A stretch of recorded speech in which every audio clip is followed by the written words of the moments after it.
La vidéo est donc lancée maintenant, l'enregistrement est lancé. Merci à tous d'être présents au bout du fil.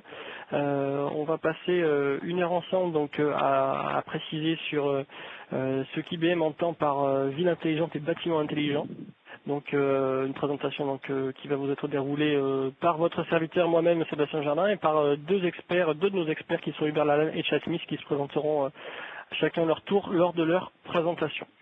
Vidéo qui est bien sûr enregistrée et qui, si vous êtes en train de la regarder, c'est que vous êtes sur YouTube, de manière à ce qu'on puisse effectivement continuer les échanges et avoir ces replays à disposition. Donc je vais commencer hyper simplement en précisant une rapide introduction sur le positionnement d'IBM sur ce sujet ville intelligente et bâtiment intelligent. Et pour ça, je vais directement passer sur le slide suivant.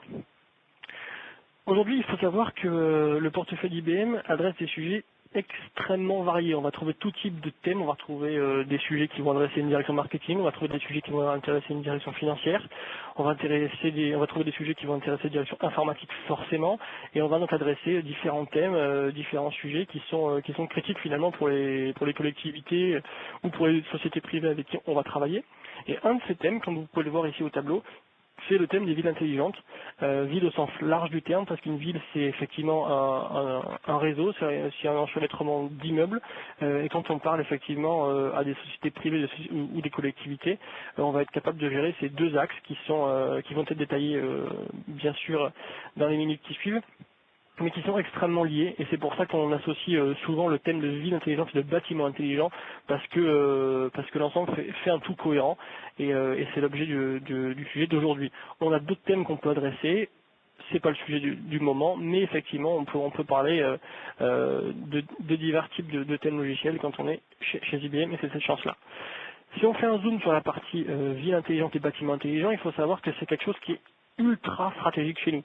On fait des investissements colossaux là-dedans. On a nos patrons que vous pouvez voir ici au tableau qui switchent régulièrement sur ce sujet de ville intelligente, du bâtiment intelligent. Et si on se concentre sur la partie ville par exemple, il faut savoir que c'est un sujet qui grossit de plus en plus. On a de superbes références à Rio, à New York, à Boston, à Chicago, à Montpellier, à Nice, à Shanghai. Donc vous voyez que la France est clairement mise en avant, mise à l'honneur sur ce thème. Et c'est vrai que qu'on parle de Montpellier, de Nice, de Lyon ou d'autres villes françaises qui s'y mettent, c'est un thème qui est extrêmement prenant. On va le détailler effectivement en détail, mais c'est créé quand on parle de Smarter Planet chez IBM, quand on parle de Smarter City, quand on parle de Smarter Building, c'est pile dans la stratégie d'IBM et vous allez voir pourquoi est-ce que un opérateur informatique comme on est a une vraie valeur ajoutée dans ce monde-là. C'est l'objet, encore une fois, du webinaire.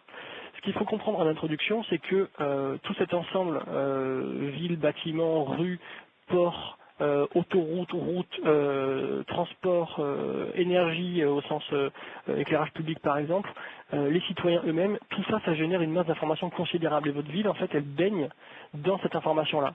Alors soit on s'en sert pas et on passe à côté d'une opportunité fantastique, soit on s'en sert en s'équipant des bonnes technologies logicielles et on arrive donc à capitaliser sur toute cette masse de données que certains appellent big data, pour arriver à s'en servir encore une fois et d'une optimiser l'équation économique de la ville, mais également optimiser le sentiment de vie et la qualité de vie des usagers.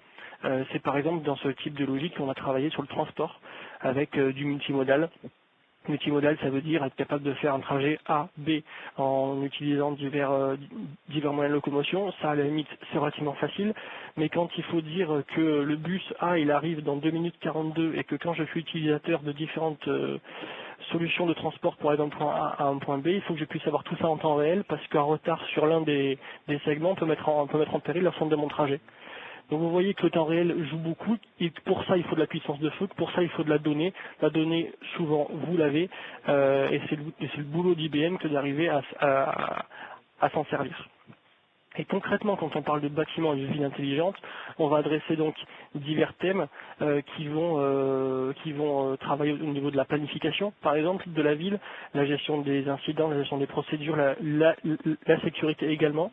On va travailler sur les problématiques énergétiques, l'eau, l'électricité, etc., etc. On va travailler en bas à droite sur la gestion des programmes sociaux. Ça, on n'en parlera pas beaucoup ce matin, mais on pourra en parler effectivement plus en détail une prochaine fois. Et on va aussi parler d'optimisation des bâtiments eux-mêmes. Donc là, on parle d'équation économique, on parle de maintenance prédictive, on parle de faire en sorte qu'ils consomment le moins possible, on parle de faire en sorte que l'émission de gaz carbone soit aussi la plus maîtrisée possible. Tout ça, finalement, c'est un jeu de données qui vont vous être remontés par des capteurs. Et tout l'intérêt des solutions d'IBM, c'est d'arriver à capter l'ensemble de ces informations et d'en faire quelque chose.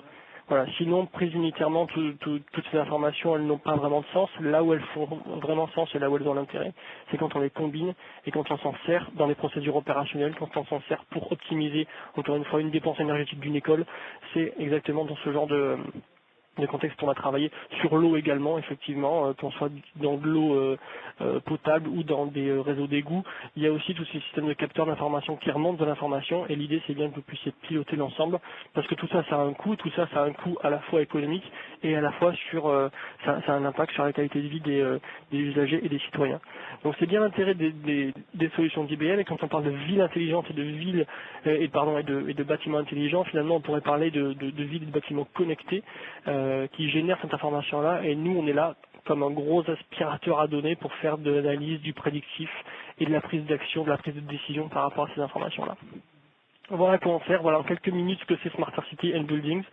Je vais passer la parole à Hubert, d'abord Hubert Lalanne, et ensuite Chad Smith pour qu'ils présentent respectivement la ville intelligente et le bâtiment intelligent. Et je vous souhaite de passer de bonnes minutes avec eux. Hubert, je te passe la parole tout de suite. Voilà, tu es animateur. À toi. Ok, donc bonjour monsieur, je m'appelle Hubert Lalanne, donc ma fonction c'est j'ai la responsabilité technique de l'offre logicielle autour des villes intelligentes pour l'Europe. Donc ce que je vais vous présenter quelques minutes, je vais essayer de vous démontrer aussi, c'est un des produits qu'on a dans ce portefeuille de solutions. Donc je clique sur, voilà, je suppose que c'est ça. Je ne trouve pas.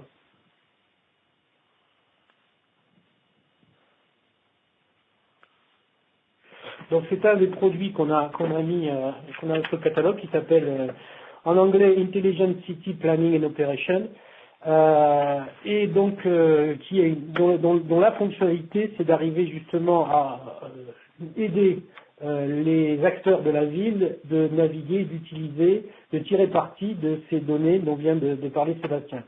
Le positionnement qu'on a, il est vrai à la fois pour la ville, pour le bâtiment et pour d'autres sujets, c'est vraiment de dire on a des infrastructures qui sont ce qu'elles sont, faire évoluer physiquement une infrastructure, construire une route, construire un nouveau bâtiment, ça coûte de l'argent, ça coûte du temps, c'est pas forcément des choses qu'on peut considérer rapidement et qui demandent une planification et une mise en place complexe. Par contre, on a plein d'informations, on a plein de données qui sont à l'intérieur de la ville et qui sont en dehors de la ville et qui peut permettre d'arriver en appliquant des méthodes analytiques, de comprendre mieux comment ça fonctionne, comprendre mieux comment ça va fonctionner et comprendre mieux comment ça pourrait fonctionner. Et de cette manière, mieux optimiser les ressources d'infrastructure dont on dispose. Donc le principe de l'offre des villes intelligentes d'IBM, il est résumé sur cette diapo. Donc grosso modo, l'objectif c'est quoi? C'est de récupérer ces informations les mettre dans un entrepôt de données et de fournir aux acteurs de la ville, qu'ils soient en interne dans les municipalités ou qu'ils soient en externe avec toutes les compagnies qui peuvent vous fournir des services, qui peuvent fournir des services à la ville, voire au-delà même aux citoyens et à l'écosystème social et économique de la ville, d'accéder à ces informations et d'accéder des moyens de naviguer dans ces sources d'informations. Alors les sources d'informations dont on dispose, il y en a beaucoup. C'est écrit en petit ici sur la gauche, les capteurs, donc c'est une source d'information, mais pour nous, ville intelligente, ça ne veut pas simplement dire instrumenter, mettre des mouchards un peu partout et puis récupérer l'information. C'est une partie de la solution, mais pas que, sachant que mettre en place des capteurs, ça coûte cher, c'est long, et parfois on a de l'information qui est tout aussi valide, qu'on peut trouver ailleurs, et qui peut pour répondre aux besoins qu'on a traités. Il y a de l'information qui existe. Alors, au même titre des capteurs, il y a la vidéo. Dans la vidéo, c'est un élément aussi d'information. On en met de plus en plus dans les villes. Elles peuvent être utilisées à plein d'usages. Et ça peut être de l'information qui peut être intéressante à exploiter. Donc, il y a des outils d'analyse vidéo qui existent maintenant, qui permettent de tirer parti, je vais dire, intelligente, sans avoir de manière fastidieuse à analyser des heures et des heures d'enregistrement. Ce qu'on a comme information tout à fait en bas, c'est tout ce qui vient de la ville elle-même, je dirais de la municipalité, tout ce qu'on peut avoir dans les différents systèmes d'information de la ville, tout ce que peuvent avoir chacun des agences ou chacun des départements de la municipalité, qui ont tous de l'information qui concerne leurs activités, et qui parfois, et c'est une des problématiques, auraient besoin d'informations qui se trouvent ailleurs et qui n'accèdent pas forcément très facilement. Il y a aussi de l'information qui peut venir des citoyens, c'est-à-dire de l'information que vont rapporter directement les citoyens. Donc il y a de plus en plus de par le monde, et on a mis ça en place notamment à Nice, à Montpellier, des solutions dites de crowdsourcing, où les citoyens peuvent envoyer de l'information directement au travers de téléphones ou d'applications Internet.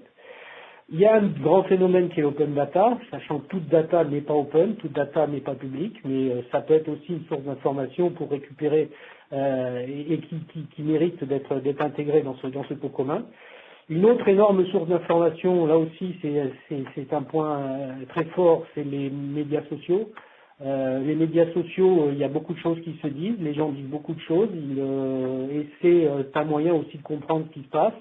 On a mis en place une solution d'analyse d'information des médias sociaux pour la ville de Toulouse, pour comprendre un certain nombre de problèmes que se posait la municipalité. C'est une manière d'avoir accès à de l'information sur des échantillons de population très significatifs et dans un délai relativement rapide, puisqu'on n'est pas dans des contraintes d'enquête ou de sondage qui peuvent être plus longs. Derrière tout ça, il faut arriver à faire de la corrélation, arriver à corréler les informations qu'on peut récupérer d'un capteur avec l'information qu'on va trouver sur les médias sociaux, arriver à faire de la prédiction, et c'est un petit peu tout l'objectif de la solution dont je vais vous parler. J'appuie sur le mauvais bouton. Donc, qu'est-ce qu'on a à faire quand on parle d'analytique? Donc, analytique, c'est analyser ces données, ou de la donnée brute, pour arriver à en trouver des choses intéressantes. Donc je dirais que dans une ville, on peut rencontrer tout ou partie des aspects qu'on trouve sur ce transparent. Donc il y a une première chose qui se trouve en haut à droite, c'est tout ce qui va être la partie opérationnelle, savoir ce qui se passe, avoir de l'information sur tel ou tel événement. J'organise un événement, qu'est-ce qui se passe, est-ce que j'ai des problèmes de sécurité, est-ce que j'ai des problèmes d'embouteillage, est-ce que j'ai des problèmes, que sais-je, qui peuvent se passer sur tel événement. Donc ça, c'est bien le pilotage opérationnel de la ville. Il y a un autre aspect qui est associé, qui se trouve juste à côté, qui est la partie, je vais dire, tout ce qui va être consolidation d'informations, production d'indicateurs, production de graphiques, qui vont permettre de comprendre ce qui se passe en temps réel. Mais il y a aussi une dimension qui peut être de dire, est-ce que je peux déclencher des feuilles d'alerte? Parce que tout peut se faire visuellement en regardant des informations qui apparaissent sur un écran, mais on peut aussi automatiquement déclencher des alertes parce que, je ne sais pas, le niveau d'encombrement d'une avenue, il atteint un seuil critique, parce que j'ai trop d'appels aux services de sécurité dans une certaine partie de la ville et que forcément il y a certainement quelque chose sur lequel il faut s'inquiéter. On peut aussi avoir, disons, une approche qui soit plus dans la planification à court, moyen ou long terme.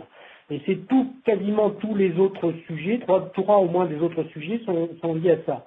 Donc operational planning et event planning et permitting, on est là-dedans.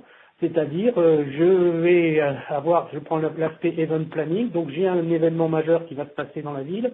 Je sais que ça va impacter un peu tout, ça va impacter des problèmes de circulation, ça va impacter des problèmes de sécurité, ça va impacter éventuellement des problèmes de travaux publics, voire d'énergie et de choses comme ça. Comment est-ce que je peux voir de quelles ressources dont je dispose, quelles sont les ressources qu'il faudrait que je mette en place, qu'est-ce que ça va avoir comme impact dans la vie de mes citoyens, etc. Il y a un autre aspect qui est stratégique et le long terme planning, et ça c'est aussi un des gros points qu'on a développé avec cette solution. c'est de dire, ok, ne voyons pas simplement ce qui va se passer le mois prochain et la semaine prochaine, qu'est-ce qui va se passer dans le long terme? J'ai des infrastructures, ces infrastructures, elles vieillissent, elles ont besoin d'être réparées, j'ai besoin de les étendre. Comment est-ce que je peux mieux gérer tout ça? C'est toujours dans la philosophie que j'ai dit tout à l'heure. Essayons de tirer parti de cette information pour éviter ou pour optimiser les investissements lourds en termes d'infrastructures. Donc pour répondre à ce besoin, on a lancé il y a 2-3 ans. Donc en fait, ce besoin nous a été posé par un certain nombre de villes dans le monde, dont 2 villes en particulier, une aux États-Unis et une au Canada. Ce qu'il y a sur cette diapositive, c'est le problème que nous avait posé la ville américaine. Son problème majeur, c'était qu'elle avait des différentes agences. Chaque agence disposait d'informations. Par contre, dès qu'il s'agissait d'arriver à corréler ces différentes informations pour avoir une vision plus transverse de problématiques au niveau de la ville, là ça posait vraiment un gros souci. Était obligé de faire des extractions de données, consolider ça dans les feuilles Excel, ça donnait une vision au bout de plusieurs jours voire semaines de travail, et surtout c'était pas du tout dynamique puisque quand les choses changeaient, il fallait refaire le même exercice. Bon, je prends un exemple, je vais pas les prendre tous parce que c'est simplement des illustrations. Vous avez le dernier de la liste, par exemple. Bon, c'était savoir, quand on considère le nombre de personnes, notamment avec la crise qu'il y a eu autour des années 2008 aux États-Unis, donc le nombre de personnes qui ont été expulsées de leur domicile et l'augmentation du taux de criminalité dans une certaine zone de la ville. Donc c'est une préoccupation qui est une préoccupation majeure pour une municipalité. Bon, arriver à avoir cette visibilité, ça demandait d'aller chercher de l'information un peu partout, et ce que nous a demandé cette ville, c'est de dire IBM, est-ce que vous pouvez pas m'aider à définir une solution qui me permette de pouvoir poser des questions de ce type rapidement en agrégeant toutes les données que je peux récupérer des différents services de la ville. Donc ce qui a été fait, c'est on a défini donc on est passé par une phase qu'on appelle chez nous un first of a kind, c'est-à-dire qu'on a mis des chercheurs IBM à travailler avec ces 2 municipalités qui ont défini une solution avec la ville, donc IBM apportant l'expertise en matière d'analyse de données et la ville sa connaissance du contexte et ses besoins. Et on a défini donc cette solution. Donc grosso modo, l'objectif de cette solution, c'est quoi? C'est de récupérer de toutes les données, ouvertes ou non, de la municipalité, d'arriver à les consolider. Le deuxième point, c'est d'arriver à permettre une collaboration entre les différentes agences. Donc déjà arriver à consolider d'informations venant des services sociaux avec les services de police, consolider des informations venant des centres d'appel avec que sais-je, et arriver donc à avoir cette visibilité transverse par rapport à des problématiques qui soient des problématiques au niveau de la ville, et aussi de fournir les outils de collaboration. Donc pas simplement dire je fais un état, mais d'être capable de partager cet état, d'être capable de partager une visibilité en temps réel de l'évolution de problèmes qui ont été définis en commun. Le point suivant, c'était d'essayer aussi de dégager des tendances, de voir comment ça allait se passer, donc pas simplement avoir une vue statique des choses, mais de voir comment les choses évoluent et comment elles pourraient évoluer. Un point, c'est d'essayer de comprendre aussi la cause de certains problèmes, voir comment optimiser l'engagement des ressources. Est-ce que, en cas de problématiques particulières, je sois capable de dire, problématique de sécurité, par exemple, où je dois mettre mes forces de police, où sont-elles, comment je dois les engager par rapport à une problématique particulière, et ainsi de suite, donc jusqu'à pouvoir optimiser la gestion des ressources. Donc dans ce produit ICPNO, donc Intelligent City Planning and Operation, vous avez 3 grands modules. Il y a un premier module qu'on appelle City Planning. Donc City Planning, c'est grosso modo construire un entrepôt des données de la ville, dans lequel on va rassembler des informations venant d'un certain nombre de systèmes et fournir des moyens simples à n'importe quel opérateur de la ville, avec les autorisations bien entendu qui vont bien, de pouvoir naviguer dans ces sources d'informations, de pouvoir faire ces requêtes qui puissent partager avec éventuellement d'autres acteurs et surtout de pouvoir développer ces modèles d'analyse qui vont lui permettre de comprendre, d'agréger et surtout de prédire ce qui pourrait se passer. Il y a un deuxième module qu'on appelle ici permitting. Permitting en anglais, je pense qu'il y a une double sens dans cette fonction. C'est à la fois la partie permis, donc gestion des permis de construction, etc., des licences commerciales, mais aussi la partie, je vais dire, autorisation. Autorisation pour des événements, autorisation pour des manifestations, etc. Donc tous ces aspects qui tournent autour d'événements particuliers, qui peuvent être des événements de courte durée ou des événements de longue durée, qui vont avoir un impact sur la vie de la ville. Dernier point, et celui-là on l'a développé avec une autre ville, qui est une ville au Canada, c'était tout ce qui était planification d'infrastructures. Donc arriver à par rapport à une infrastructure donnée, comment faire en sorte que dans la durée, donc durée étant la durée de gestion de ce type d'infrastructure, donc ça se chiffre en années, d'être capable de faire une planification des projets, des investissements pour mieux gérer la manière dont on gère ces infrastructures en tirant parti des données de la ville. Alors, cet écran vous montre comment ça se présente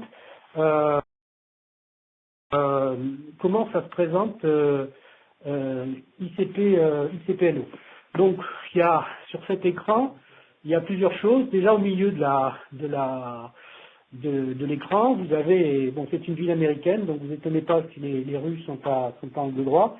Donc vous avez une vision géographique de la ville qui se trouve. Donc c'est basé sur des fonds de cartes et on peut donc naviguer, zoomer, etc. Par rapport à cette carte. Et en bas, vous avez la vision temporelle de cette ville, c'est-à-dire un calendrier sur lequel on va positionner des événements, des points qui vont être importants par rapport à la vie de la cité. Donc vision géospatiale, vision temporelle en bas. Et on a ici sur le côté, je vais dire là, alors c'est un menu qui peut se cacher pour avoir disposé de tout l'espace pour naviguer sur la partie carte. On a un menu donc, sur lequel on va pouvoir interroger ce fameux entrepôt de données. Donc ce fameux entrepôt de données, comment il est alimenté? Il est alimenté à partir de sources de données qui sont des données qu'on va récupérer d'un peu partout. Dans l'exemple de la ville américaine qui est Minneapolis, aujourd'hui on est à une centaine de sources de données différentes qui sont consolidées. Donc l'intégration de ces données se fait très simplement. Donc on part de données soit à partir de feuilles Excel, soit à partir de fichiers plats, soit avec des accès à des bases de données. Et donc c'est une insertion dynamique, c'est-à-dire à chaque fois qu'on a une nouvelle version de ces données, la base de données, l'entrepôt de données est mis à jour. Donc ce que vous voyez ici, c'est les informations, c'est peut-être un peu petit, mais c'est les différentes sources de données qu'on a à disposition. Et on a bien entendu tous les mécanismes de sécurité pour dire que tel ou tel acteur est capable d'accéder ou non cette source de données. On a ensuite capacité, pardon, excusez-moi, j'emploie des mauvais. On a capacité à afficher ces informations. Alors le mot générique qu'on utilise dans cette solution, on utilise le mot fait, fact en anglais. C'est-à-dire que toute information venant de ces sources de données, c'est un fait. Un fait peut être un fait qui va durer. C'est par exemple, j'ai un poste de police ou j'ai un hôpital à tel endroit. Ça peut être un fait qui soit de beaucoup plus courte durée. Ici, par exemple, j'ai un tweet qui a été remonté par un citoyen qui se trouvait dans sa voiture. Donc on consolide en fait des faits qui sont de nature diverses et variées sur cet espace géographique et temporel. Ces faits, bien entendu, vous allez me dire, sur une ville comme la mienne, je peux avoir des faits, je peux en avoir des millions, voire des milliards. Donc tout l'intérêt de la chose, c'est d'être capable de pouvoir regrouper ces faits par rapport à des problématiques et à des sujets d'intérêt qui soient beaucoup plus limités. Donc on a la possibilité de regrouper ces faits sur des critères qui sont bien entendu de tri. On peut trier les événements liés à des problèmes de police qui relèvent du tapage nocturne uniquement par rapport à une zone spécifique de la ville entre le 1er et le 3 décembre par exemple. Donc on peut construire des queries, on peut construire des bookmarks, donc des marque-pages, et toutes ces queries et ces marque-pages sont partageables. Donc on peut indiquer à un partenaire, je suis responsable de la sécurité, je veux travailler avec le responsable des services sociaux, je vais partager avec lui un query qui va lui permettre de voir ce que moi je vois et ce que je comprends par rapport à mon analyse des données de la ville. Donc ce que vous avez ici sur le côté, c'est la partie c'est ce qu'on peut voir en termes de. On va considérer que cette carte, elle se voit comme une succession, un empilage de calques, et on peut activer ou désactiver ces calques selon ce qu'on veut voir. Donc même par rapport à un query donné, on a fait un query qui va porter sur un certain nombre de sources d'informations, qui vont porter sur l'affichage des informations liées aux caméras vidéo, sur le positionnement des véhicules de police et sur le positionnement des services de pompiers par exemple. Et ben là je peux choisir de n'afficher que les caméras vidéo, donc désactiver ou activer des calques pour naviguer dans ces informations. Dernier point, c'est qu'au niveau de chaque face, au niveau de chaque élément d'information, on a un détail des informations spécifiques à ce fait élémentaire.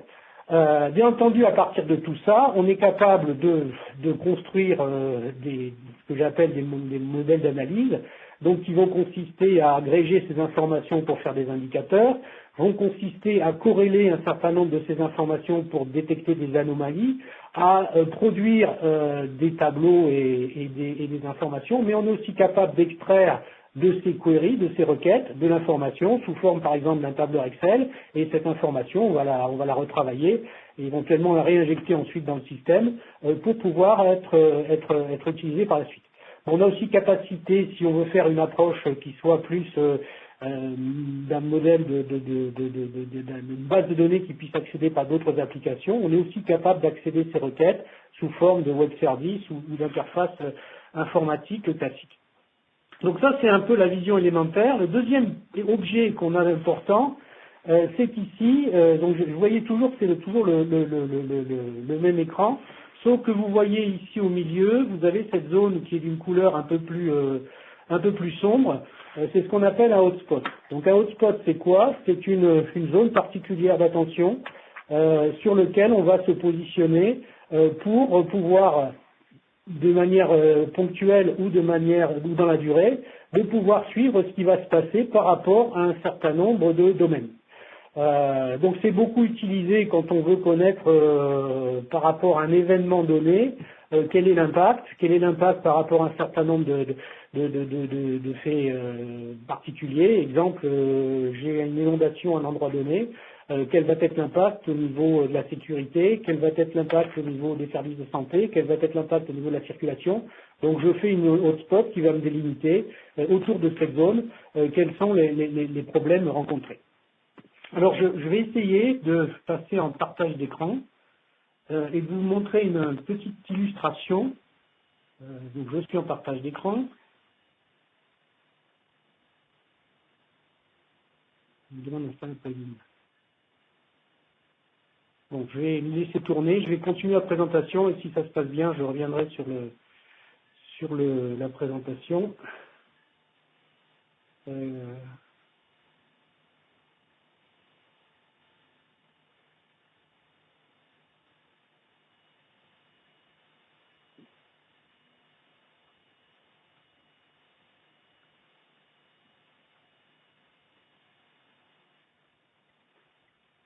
J'ai un petit souci pour revenir sur la conversation.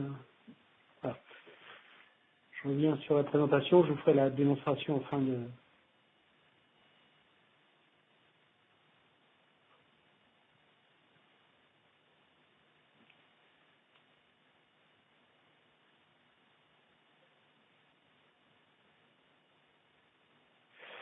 Donc la troisième grande fonction de ce produit, c'est tout ce qui concerne la planification à court et moyen terme. Donc les problématiques, je pense que c'est des problématiques que vous rencontrez aussi, ou du moins que vos citoyens perçoivent peut-être. C'est des choses qui sont là encore liées à des problèmes de difficultés de coordination, entre les différents services. Bon, l'exemple le plus classique, enfin, moi je l'ai vécu pas mal de fois dans la commune, c'est la route qui est ouverte un été pour faire passer les câbles de téléphone et qui est ouverte l'été suivant pour faire passer, pour faire des changements liés au système de distribution d'eau. Donc ça, c'est ce qui est plus immédiatement perçu par les citoyens. Et bon, ça c'est du ressenti et du perçu. Après, la problématique qui est une problématique beaucoup plus quantifiable et autre, c'est l'impact de faire se multiplier ce genre de travaux, de voir comment on peut arriver à optimiser, regrouper déjà les projets et optimiser les investissements par rapport à ce qu'on peut connaître et percevoir de cette infrastructure. Donc l'objectif, c'est de consolider des informations et d'appliquer des modèles d'analyse sur ces informations, donc ils sont fournis, on fournit un certain nombre de modèles. Grosso modo, il y a deux types de modèles. Il y a des modèles qui sont de type prédictif, c'est-à-dire savoir comment ça va se passer, je vais vous donner quelques exemples dans un instant, et ensuite des modèles qui vont être des modèles prescriptifs. Modèle prescriptif, ça veut dire par rapport à une situation donnée, qu'est-ce qu'il faudrait que je fasse pour que ça se passe mieux ou que je puisse atteindre un optimal en matière de minimisation d'impact sur les citoyens, en matière d'engagement financier, en matière de durée de travaux, ou une combinaison de tout ça. Donc le sujet ICPO infrastructure planning, donc il est constitué en fait de 5 modules que je vais vous balayer très rapidement. Et donc on est dans cette démarche à 3 étapes. Describe, c'est comprendre, décrire l'infrastructure. Donc infrastructure, ça peut porter sur un certain nombre de choses, bien entendu la voirie, bien entendu les réseaux réduction d'eau et autres, bien entendu tout ce qui va être mobilier urbain, tout ce qui va être signalisation routière, etc. Donc il y a un certain nombre d'éléments d'objets qui sont déjà définis dans l'outil pour pouvoir définir cette infrastructure. Ensuite, il y a un deuxième module qui va être la prédiction, comme je le disais, et le troisième point qui va être la prescription. Donc on va passer sur des écrans qui sont, alors on a des choses plus avancées en matière de présentation, de démonstration surtout, donc c'est quelques écrans qui étaient capturés par rapport à une présentation. Donc ça c'est la première étape, c'est d'arriver à décrire son infrastructure. Donc encore une fois, c'est une infrastructure à plusieurs niveaux, puisque ça peut porter sur plusieurs types d'éléments d'infrastructure. Donc on va avoir des informations, bien entendu, qui soient techniques sur le positionnement, la nature, etc., ce qu'on va récupérer dans les différents systèmes de gestion. On va avoir des informations sur l'âge, on va avoir des informations sur les constructeurs, etc. La deuxième chose qui est sur cet écran, c'est ce qu'on appelle la performance prediction analytics. C'est-à-dire, j'ai une infrastructure d'eau, j'ai son historique, j'ai l'historique des problèmes que j'ai pu avoir sur l'ensemble de mon réseau. En appliquant des modèles analytiques, est-ce que je ne peux pas prédire à cette infrastructure existante quels sont les éléments, les tronçons de mon réseau de distribution d'eau qui vont lâcher les premiers? Quels sont ceux sur lesquels j'ai un degré de confiance en termes de durée de vie et sur lesquels je peux maintenant commencer à anticiper des réparations potentielles. Troisième sujet, c'est l'assessment, la qualification des besoins. Donc qualification des besoins, ça va être par rapport à ce que j'ai évalué en termes de potentialité de problèmes sur mon infrastructure et ce que j'ai à faire comme portefeuille de travaux. J'ai prévu de creuser une rue, j'ai prévu de rajouter des équipements de signalisation routière à tel endroit. Comment est-ce que je peux donc consolider tout ça? Sachant que dans le module, par exemple, vous avez par rapport à une route, on sait que la route va se dégrader et que d'ici 3 ans, le revêtement va être à refaire, et ben on va pouvoir charger, tous sont les coûts élémentaires de réagréage de la surface de la route et puis d'estimer ce que ça peut représenter. Donc quatrième niveau, donc j'ai décrit mon infrastructure, j'ai analysé les potentialités de problèmes à court et moyen terme sur cette infrastructure, j'ai défini les besoins, qu'est-ce qu'il va falloir que je fasse individuellement par rapport à chaque tronçon d'équipement, tronçon d'infrastructure. L'étape suivante, ça va être de définir des projets. Donc maintenant, j'ai une visibilité transverse sur les différents travaux. Je suis au niveau de la ville. Je sais que sur la rue Dupont, j'ai un certain nombre de choses qui vont venir. Alors peut-être pas simultanées dans le temps, mais probablement ça peut peut-être être intéressant d'anticiper un peu sur la réparation de la surface et de reculer un petit peu le remplacement de la tuyauterie qui se trouve sous sa surface et de faire un projet commun et de combiner ces informations en un seul, de combiner ces deux besoins en un seul projet. Et l'objectif aussi, c'est d'optimiser du point de vue financier, c'est-à-dire faire en sorte que les investissements qu'on va faire sont optimisés. Et donc, même l'objectif, c'est pas de faire simplement de faire de la commodité et d'éviter de perturber le citoyen, c'est aussi de faire en sorte que d'un point de vue planification financière, ça tienne la route. Il y a un dernier aspect qui n'apparaît pas là-dessus, c'est tout ce qui va concerner la problématique de suivre au jour le jour ces investissements et du suivi au jour le jour de ces différents travaux. Donc voilà ce que fait infrastructure planning et de la partie CPO. Donc voilà, je pense que c'est une solution assez complète. L'objectif, c'est de décloisonner dans les perspectives de compréhension et dans des perspectives de suivi et de planification de tout ce qui peut se passer au niveau de la ville. Bien entendu, après, le choix de mise en œuvre de produits de ce type, c'est un peu en fonction des municipalités, savoir sur quel domaine, sur quel sujet on va travailler en premier, mais le produit est à un niveau d'utilisation très avancé, ça ne demande pas des compétences informatiques très poussées. On a deux projets qui démarrent en Europe autour de ce sujet, dont un dans une grande capitale européenne. Donc je pense que c'est vraiment un produit qui a beaucoup d'intérêt autour de ces problématiques de ville intelligente. Donc je vais passer la main à Chad. Donc je pense que maintenant tu dois avoir la main. Oui, je vais. Merci de toi. Bonjour monsieur, je m'appelle Chad Smith. Je suis responsable pour l'équipe d'avant-vente ici en Europe pour Triega. Je suis d'origine des États-Unis, c'est pour ça que vous entendez un accent. Et en ce moment, je suis basé à Paris, en détachement depuis 2012. Avant de venir ici en Europe, j'ai travaillé pour l'équipe de Triega pendant 15 ans. Et avant ça, j'étais utilisateur du système, c'est-à-dire je l'ai utilisé pour gérer les projets d'investissement, les projets de déménagement. Je vais expliquer tout ça un peu plus tard. Et aujourd'hui, je vais expliquer brièvement ce que c'est le logiciel de Triega. C'est un drôle de nom. Je peux expliquer le nom si vous avez intérêt pour savoir.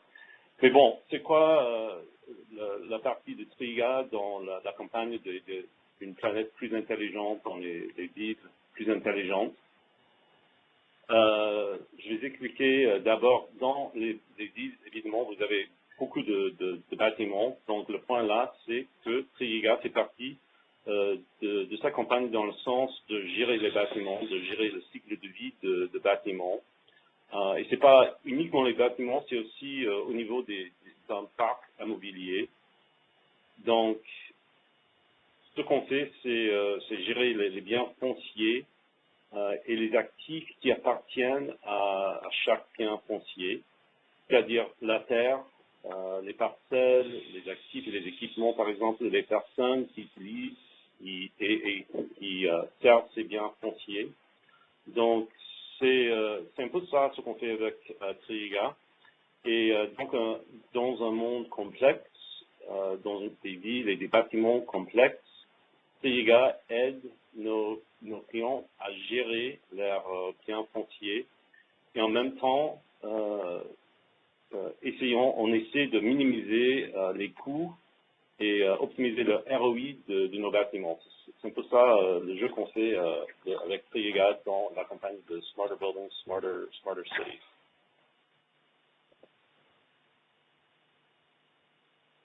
Oh, il y a un petit problème là avec le slide que j'ai devant moi, donc vous n'avez pas à voir tout ce que j'ai devant moi. Mais bref, ce que je vais faire, je vais expliquer d'abord exactement ce que c'est Triega. Tout d'abord, il faut expliquer que c'est un logiciel qui est 100% web-based. La solution a été créée dans les années 80 à Philadelphie. Il y avait beaucoup de versions de Triega au fil des ans et plusieurs types de technologies qui faisaient partie de la solution. On a passé beaucoup de temps en créant les meilleures pratiques dans la solution. Et en 2003, nous avons complètement recréé Triega dans une seule plateforme. Et c'est ça ce que vous voyez devant vous en ce moment. C'était une plateforme G2EE, c'est-à-dire basée sur Java et XML.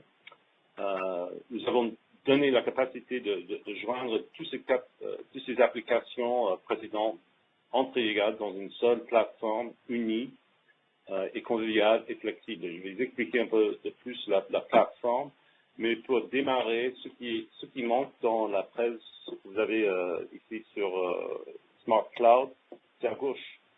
Bon, en haut, vous avez à peu près 5 modules, 5 briques, si vous voulez. Il y en a d'autres sous-modules qu'on pourrait discuter, mais pour aujourd'hui, on va vraiment concentrer sur ces 5 modules principaux.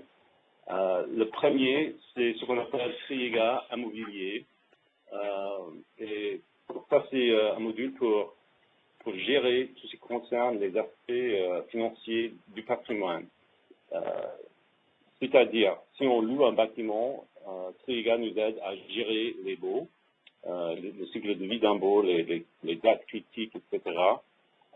Si on est propriétaire de nos bâtiments, ce que Triega nous aide à faire, c'est gérer les processus pour l'acquisition, y compris les contrats, les impôts, etc. Et aussi la disposition des bâtiments, l'achat, la vente, etc. Vous avez aussi donc dans ce module plusieurs aspects qui sont intéressants, par exemple la planification du portefeuille et la sélection des sites, gestion des transactions, gestion de contrats, de location. Vous avez des aspects de comptabilité pour nos locations, suivi de compte, etc. Donc, il y a beaucoup d'aspects dans le processus pour gérer l'immobilier, pour gérer le cycle de vie d'un bâtiment, soit qu'il est loué, soit qu'il est partie du patrimoine même. Bon, le deuxième module, c'est ce qu'on appelle Triega Projet. C'est le module qui gère tout type de projet, soit des gros projets d'investissement, soit des projets d'aménagement, soit des projets de déménagement. Donc, il y a plusieurs types de méthodologies pour mettre en œuvre des projets. Et avec ce module, ce qu'on fait, c'est on gère au niveau des programmes où on a plusieurs projets, par exemple, on gère les finances, on gère les fonds, on gère les personnes qui sont impliquées dans les programmes et dans les projets. Donc, il y a une question de contenu, ce qui trouve dans un projet, par exemple l'échéance, le Gantt chart, le scheduling, des choses comme ça, les budgets, les délais, les tâches, etc. Donc, c'est une façon de gérer toutes les personnes, tous les aspects d'un projet et des programmes qui sont importants pour livrer un projet à l'heure, en temps et sous budget. Bon, le troisième module de Triega, c'est Triega Espace. C'est le module qui s'occupe de tout ce qui concerne l'espace et l'utilisation de l'espace, c'est-à-dire les espaces pour le travail, les postes de travail, par exemple, les salles de conférence, les espaces qui sont utilisés par une organisation pour soutenir leur mission principale. Donc, on gère les espaces, on gère les allocations des organisations, des personnes aux espaces, les affectations des organisations aux espaces, on gère les demandes d'espace, les projets de déménagement, la gestion des réservations pour les postes de travail, aussi pour les salles de conférence. Et on a aussi une interface avec le CAO, avec CAD, par exemple, avec AutoCAD et Microstation, pour utiliser les plans qui sont créés par les architectes et les ingénieurs pour mieux voir ce qui se passe dans nos espaces et pour mieux planifier nos espaces. Le 5e module, c'est Triega Expectation. Et si vous connaissez Maximo, c'est notre solution IBM qui est complémentaire avec Triega. Et c'est dans 7 modules où nous avons un petit chevauchement, si vous voulez, dans le sens que Maximo gère aussi l'exploitation des bâtiments. Et c'est pareil avec Triega. La grande différence entre les deux, c'est que Maximo est vraiment spécialisé dans plusieurs industries. Par exemple, dans l'industrie nucléaire, dans l'industrie des aéroports, de la fabrication, de la pétrole, etc. Par contre, avec Triega, ce que vous avez, c'est plutôt une gestion d'exploitation de la maintenance pour les immobiliers tertiaires. Donc, c'est plutôt pour gérer les espaces où les personnes travaillent plutôt que dans les grands bâtiments de fabrication ou des choses comme ça. Donc, on a un centre d'appel, par exemple, pour recevoir les demandes, pour gérer les services. On a les contrats, pas uniquement dans ce module, c'est partout en fait dans Triega, mais surtout dans ce module pour gérer la maintenance, préventive et la maintenance corrective. On a la capacité de faire des évaluations d'installation pour voir l'état de chaque bâtiment, pour voir si on a besoin d'ajouter un peu d'argent dans un bâtiment pour améliorer la condition du bâtiment. On a aussi la capacité de gérer un stock ou bien l'inventaire de nos bâtiments pour soutenir la maintenance. Et on a aussi la capacité pour prévisionner nos ressources, les personnes qui font les tâches qui font partie de la maintenance de nos bâtiments. Bon, la 5e module de Triega s'appelle Triega Environnement. Souvent, vous entendez chez IBM le nom Trees. C'est le mot anglais, Trees, pour arbre. C'est l'abréviation pour le nom complexe Triega Real Estate Environmental Sustainability. Donc, c'est un peu dur à prononcer cette phrase, donc on préfère dire Trees. Mais bref, c'est un module pour gérer pas uniquement l'environnement, c'est gérer d'énergie, c'est gérer l'utilisation d'eau, la gestion des déchets, la consommation, comme je disais, consommation d'eau.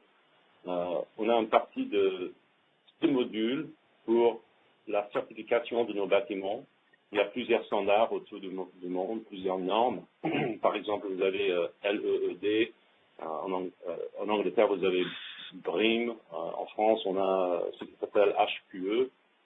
Donc, il y a plusieurs standards pour certifier nos bâtiments, pour assurer que nos bâtiments sont dans un bon état pour vraiment utiliser les énergies et minimiser la quantité d'énergie qu'on utilise dans nos systèmes. Bon, vous voyez en bas ce qu'on appelle les composants centraux. C'est vraiment la plateforme de Triega. Vous avez les arborescences, par exemple, de la géographie des lieux, des organisations. Ce sont les composants qui sont centrales, qui font partie de chaque module. Donc, chaque module pourrait être mis en œuvre individuellement, mais on pourrait aussi les mettre en œuvre avec les autres modules, car ils partagent plusieurs choses centrales dans le système. Bon, pour continuer, on va discuter très brièvement. Il y a plusieurs types de clients avec lesquels on travaille, surtout ici en Europe. Vous avez Allianz, vous avez Airbus, vous avez la défense, infrastructure, organisation en Angleterre. Bref, il y a plusieurs types de clients qui utilisent Triega, soit par industrie, soit dans finance, soit dans le secteur public. Donc, il y a plusieurs aspects de ces clients qu'on pourrait discuter. Si vous avez intérêt, on pourrait discuter plus tard. Quelque que je propose à faire maintenant, c'est de plonger un peu plus profond dans chaque module. Pour commencer avec immobilier, le dégâts immobilier, il y a plusieurs choses qu'on pourrait discuter. Comme on n'a pas beaucoup de temps aujourd'hui, je vais essayer de résumer les aspects d'utilisation de ce module. Bref, ça commence avec qui pourrait lancer une demande pour un nouveau bâtiment ou bien pour un changement dans nos bâtiments. Donc, on a plusieurs outils pour gérer le portefeuille. Si on a des bâtiments qui sont loués, on gère les baux, on fait ce qu'on appelle des résumés des baux ou bien des abstraits. C'est pour tracer les documents qui font partie du baux et pour vraiment utiliser le portefeuille, on gère les dates critiques, on a les indices et l'indexation de nos baux. On a aussi un aspect de comptabilité dans chaque baux. Donc, il y a plusieurs choses qu'on pourrait faire avec ce module pour éliminer les coûts et pour éviter des dates critiques, des dates critiques qui sont importantes. Et je vous donne ici plusieurs copies d'écran pour avoir une idée de comment cela se présente dans TIGA. Comme je disais, c'est un système 100% web-based. Donc, chaque utilisateur a ses propres rapports quand il entre dans le système. On peut personnaliser chaque portail, c'est-à-dire l'utilisateur pourrait ajouter d'autres sections, des grandes sections de portail dans son portail. Donc, c'est flexible et convivial. On a une intégration avec le SIG pour voir où on a des bâtiments, pour tracer la performance de nos bâtiments.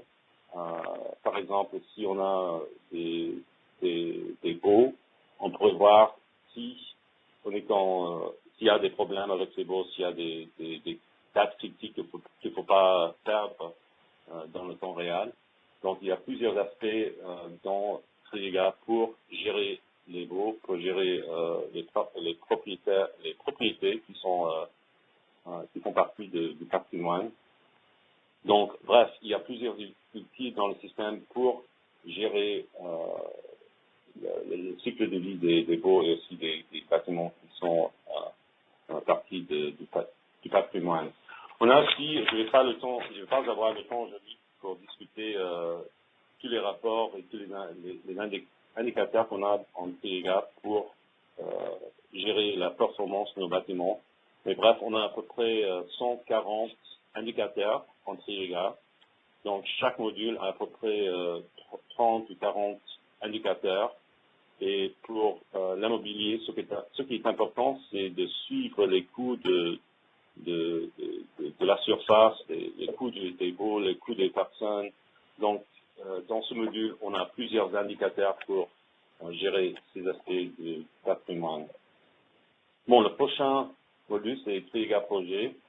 Et c'est là où on pourrait gérer n'importe quel type de projet, soit des projets simples, soit des projets très complexes. Mais ça commence encore une fois avec nos clients, c'est-à-dire les personnes dans le champ, nous envoient, qui nous lancent des demandes pour un nouveau projet. On a la capacité de piloter un projet et gérer les finances qui font partie de chaque projet, de chaque programme. On peut gérer les agendas, les schedules, les choses comme ça, les ressources, les problèmes qu'on trouve pendant un projet. Et on a aussi les sous-traitances de choses, par exemple les appels d'offres, les contrats, les bons de travail, etc. Donc il y a plusieurs choses, plusieurs outils dans le système pour gérer telle chose. Là, vous voyez, par exemple, les copies d'écran pour les rapports qui concernent les finances de chaque projet, de chaque programme. Donc, encore une fois, on pourrait ajouter dans chaque portail des rapports pour suivre les finances qui font partie de projet.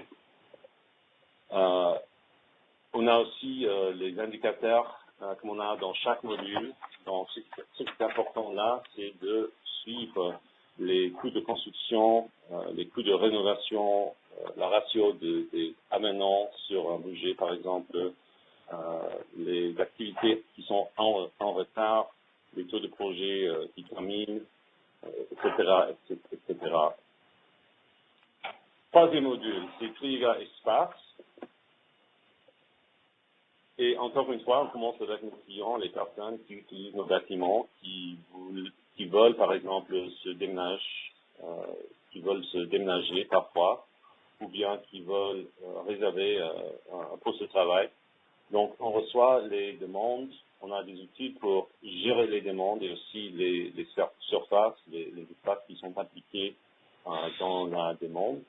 On peut gérer les déménagements, on peut gérer les actifs qui se trouvent dans chaque espace. Il y a plusieurs types de rapports qui font partie aussi de ce module. On a aussi un sous-module qui nous aide avec la planification pour le portefeuille immobilier, c'est-à-dire si on a plusieurs stratégies à mettre en œuvre, on a des outils pour étudier les stratégies pour voir si les stratégies soutiennent nos missions principales. Et si on trouve que c'est une bonne idée de mettre en œuvre cette stratégie, on a les outils pour les mettre en œuvre. On a aussi à côté, en bas, la capacité de gérer les postes de travail et les salles de conférence, c'est-à-dire les réservations pour de telles choses. Donc, dans le système, on a plusieurs rapports pour voir, par exemple, dans ce cas, chaque couleur représente un bâtiment à travers le temps. Et l'access actif Y représente la surface de chaque bâtiment. Donc, en ce cas, on peut voir si on a un problème en 7 ans, en fait, 2014, où on n'a pas assez d'espace. Donc, il y a des outils comme ça où on peut étudier la surface de notre patrimoine pour voir si on aura des problèmes dans l'avenir avec le patrimoine. Comme ça, on peut établir une réponse. Avec ce module, on a une intégration bidirectionnelle avec CAD et AO. En ce cas, ce que vous voyez en bas, c'est un plan d'AutoCAD qui est lié automatiquement et en temps réel avec Triega pour les personnes du métier qui veulent voir les plans pour étudier qui se trouve où, qui sont les espaces qui sont affectés à chaque organisation, où sont des espaces qui sont vacants ou bien occupés quand j'ai un projet de déménagement. C'est très pratique, très utile pour planifier les déménagements et aussi pour mettre les personnes dans les bons emplacements. Ok, le prochain module, c'est exploitation ou bien maintenance. C'est complémentaire avec ce qu'on a avec Maximo. Bref, ce qu'on fait avec ce module, c'est on gère la maintenance corrective et préventive, encore une fois avec des demandes des clients qui arrivent, qui sont lancés à Triega, soit par le système même, soit par un portable, soit par mail. On reçoit les demandes, on traite les demandes, on répond aux demandes en créant des tâches. On affecte les tâches à plusieurs personnes qui font les travaux et qui gèrent les inventaires, les stocks, le stockage, qui soutiennent les travaux même. Et puis on répond aux demandeurs en disant on a fait les travaux, voici un questionnaire pour voir si on a bien répondu à vos exigences. Donc, bref, c'est un module pour vraiment gérer la maintenance de nos bâtiments et pour assurer que nos bâtiments sont dans un bon état pour vraiment soutenir la mission principale de notre société. Là, vous avez un copie d'écran de ce qu'on appelle le Request Central. C'est une façon pour saisir les demandes dans le système. Ce qu'on utilise, c'est plusieurs icônes pour représenter plusieurs types de demandes, par exemple une demande de réservation, une demande où, par exemple, j'ai peut-être un problème avec l'électricité, peut-être j'ai un problème avec la plomberie, peut-être j'ai trop chaud, j'ai froid. Donc, je peux lancer des demandes. Les demandes sont envoyées au gestionnaire dans le système, et puis les personnes gèrent les tâches en utilisant plusieurs rapports, plusieurs outils, pour assurer que les demandes sont traitées et qui sont reçues dans le système. Et c'est pas uniquement dans Triega qu'on fait les travaux comme ça, mais aussi avec la mobilité. Il y a plusieurs plateformes avec lesquelles on travaille. Maintenant, nous avons notre propre plateforme qui s'appelle WorkLife. Donc, nous avons un nouveau outil qui s'appelle Triega Anywhere. Donc, c'est pas forcément nécessaire d'être dans le système pour recevoir des tâches. Encore une fois, vous avez plusieurs indicateurs avec ce module que vous avez avec les autres. Je pourrais voir, par exemple, combien de temps je pars sur chaque tâche. Je peux étudier les coûts de mes tâches. Je peux comparer le nombre de tâches correctives par rapport aux tâches préventives. Donc, il y a plusieurs aspects pour, encore une fois, étudier la performance des bâtiments et aussi les équipes qui tiennent la maintenance de mes bâtiments. Bon, la dernière module de Triega qui s'appelle Trees, Triega Environment, Triega Environnement. C'est un module qui a été créé il y a à peu près 5 ans. Et le premier point de ce module, c'était vraiment de gérer l'énergie, la consommation d'énergie, et aussi l'empreinte des gaz à l'effet de serre de nos bâtiments pour réduire en même temps les coûts et aussi l'impact de ces gaz. Donc, ce qu'on fait, c'est on mesure et puis on évalue plusieurs aspects de nos bâtiments, combien d'énergie est-ce qu'on consomme, quels sont les déchets qu'on crée et qu'est-ce qu'on fait avec ces déchets, comment est-ce qu'on les qu'est-ce qu'on fait avec nos déchets. Et puis, il y a plusieurs aspects qui sont intégrés avec les autres modules de Triega pour créer des programmes, des projets pour mieux utiliser nos bâtiments, pour assurer que nos bâtiments utilisent le minimum d'énergie possible. Donc, vous avez plusieurs rapports, encore une fois, pour voir où on a des problèmes ou bien où on a des opportunités pour améliorer la situation de nos bâtiments. Donc, ce que vous voyez dans ce copie d'écran. Vous avez aussi plusieurs types de rapports et indicateurs pour voir, encore une fois, combien d'énergie est-ce qu'on consomme, combien d'eau est-ce qu'on consomme, combien de déchets, c'est quoi la quantité de déchets qu'on crée. Donc, bref, il y a plusieurs aspects dans le système pour étudier et améliorer la situation de nos bâtiments. Et je pense que c'est la dernière slide que j'ai, c'est juste une copie d'écran de ce qu'on appelle les opportunités en Triega, où on étudie les impacts des choses à faire avec la maintenance en Triega qui concerne en même temps, pas uniquement la maintenance, mais aussi l'impact sur l'environnement. Donc, il y a plusieurs outils dans le système pour choisir quelles sont les opportunités que je veux mettre en œuvre pour, encore une fois, assurer le bon état de mes bâtiments. Bon, j'espère que ça vous donne une idée de ce que c'est Triega et je vais passer la main. Encore une fois, je repasse la parole à Sébastien. Oui, merci Chad, merci Hubert également pour l'ensemble de cette présentation. En synthèse, on va passer aux questions s'il y en a une fois l'enregistrement arrêté. Mais en synthèse, effectivement, quand on parle de ville intelligente et quand on parle de bâtiments intelligents, finalement, on va adresser différents sujets. Vous l'avez bien vu, on va commencer par la planification, par le mapping de la ville, par la déclaration des projets pour pouvoir gérer l'ensemble et pour pouvoir associer les différentes données que vous allez pouvoir récolter de capteurs, d'agents qui sont sur le terrain, de citoyens, etc., etc., de caméras vidéo, effectivement. Hubert on a largement parlé.